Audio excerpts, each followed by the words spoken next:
मनन, जिसे करने से लक्ष्य मार्ग में कोई अड़चन नहीं आती। मनन, जिससे भगवान शिव प्रतिष्ठा के साथ प्रकट होते हैं। और वो मनन जिसके जरिए गुरु नानक ने धार्मिक संबंध का रास्ता बताया है। क्या है ये मनन और कैसे होगी इससे मोक्ष की प्राप्ति?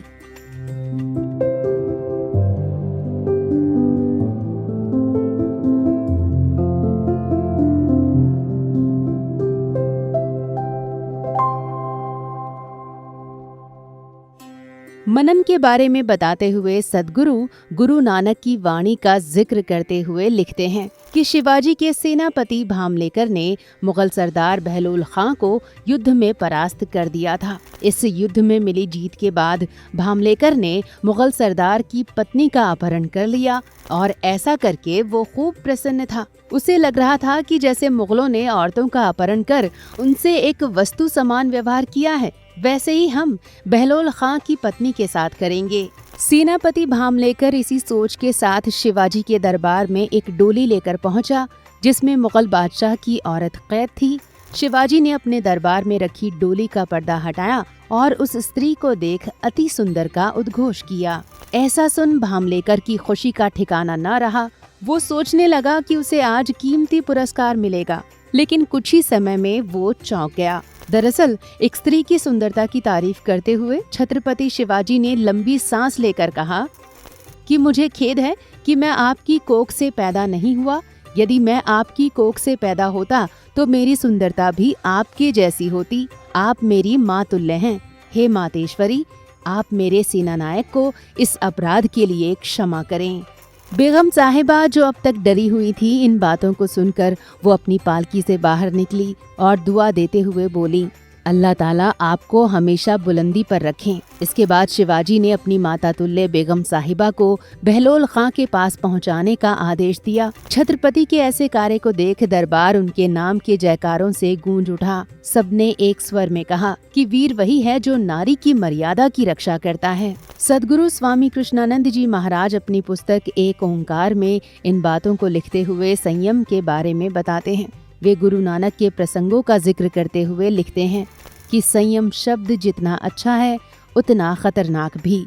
आज अधिकतर नेता, अधिकारी और साधुजन वस्त्र, बातचीत और वेशभूषा में अत्यंत संयमी दिखते हैं।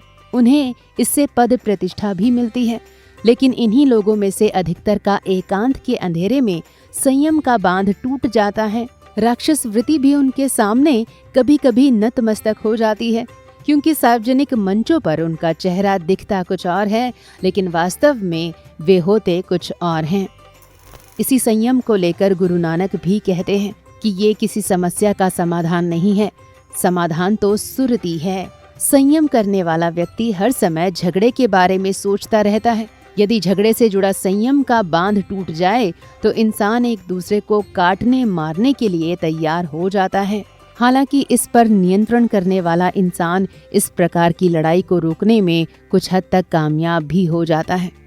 वास्तव में देखा जाए तो संयम का एक ही अर्थ है, किसी तरह संभाल कर रखो। यदि किसी इंसान का मन इस पर भारी पड़ने लगता है तो फिर सारी धैर्यता टूट जाती है और वो व्यक्ति हर एक बुरा काम भी करना शुरू कर देता है जिसको करने से वो बचता आ रहा है। दोस्तों, एक ओंकार में मनन को लेकर सद्गुरु लिखते हैं कि गुरु नानक ने बताया है कि मनन से ही भगवान शिव प्रकट होते हैं। जब सिख स्तुति में लगे रहते हैं, उसी दौरान उनके केंद्र में एक दिन ऐसा आता है जब भगवान खुद प्रकट होते हैं। ये अवतरण ठीक वैसे ही होता है जैसे बुध के दौरान हुआ था। जिस प्रकार बुध के जन्म के समय सूर्य रुके हुए थे, फूलों की वर्षा होने लगी थी और हर जगह वसंत जैसे दृश्य दिखाई देने लगे थे, वैसे ही मनन करने से परमात्मा का अद्भुत आगमन होता है। मनन से जुड़े इस अध्याय के अंत में सद्गुरु स्वामी कृष्णानंद जी महाराज कहते हैं कि आज का धर्म बाहरी दिखावे में फंसकर रह गया है।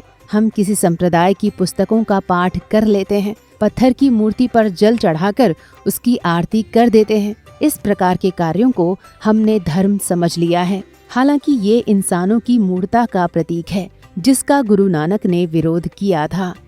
तो दोस्तों, ये मनन को लेकर सद्गुरु स्वामी कृष्णानंद जी महाराज के द्वारा लिखी गई पुस्तक एक ओंकार के कुछ अंश हैं। आप क्या सोचते हैं इस वीडियो को लेकर? कमेंट बॉक्स में जरूर बताएं। और सद्गुरु धाम आश्रम में अपना योगदान देने के लिए स्क्रीन पर दिख रहे QR कोड को जरूर स्कैन करें। धन्यवाद।